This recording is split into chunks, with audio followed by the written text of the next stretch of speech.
దివ్య దీపావళి అందరూ సంతోషంగా ఎదురుచూసే ఈ దీపావళి పండుగ ఆశ్వయుజ బహుళ చతుర్దశి అమావాస్య నాడు వస్తుంది.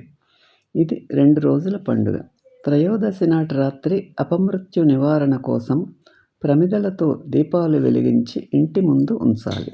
నరక చతుర్దశి రోజున సూర్యోదయానికి ముందు తలస్నానం చేయాలి. నూనెయందు లక్ష్మి, నీటియందు గంగా ఉంటారు. ఈ అలక్ష్మి పరిహారానికి వంటికి తలకు నూనె రాసుకొని తలస్నానం చేయాలి. నూతన వస్త్రములు ధరించి ఇంటి యందు గాని దేవాలయమునందు గాని పూజ చేయించి స్వామిగారి అనుగ్రహానికి పాత్రులైనట్లయితే అష్ట ఐశ్వర్యాలు కలుగుతాయి. పంచపల్లవాలు మర్రి, మామిడి, జువ్వి, అత్తి, నేరేడు మొదలైన చెట్ల ఆకులు నీటిలో వేసి నానబెట్టి ఆ నీటిలో అభ్యంగన స్నానం చేయాలి. లక్ష్మీ పూజ చేయాలి.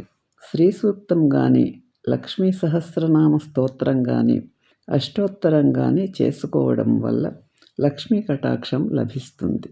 ఈ వీడియో మీకు నచ్చితే లైక్ చేసి, షేర్ చేసి, సబ్స్క్రైబ్ చేయండి.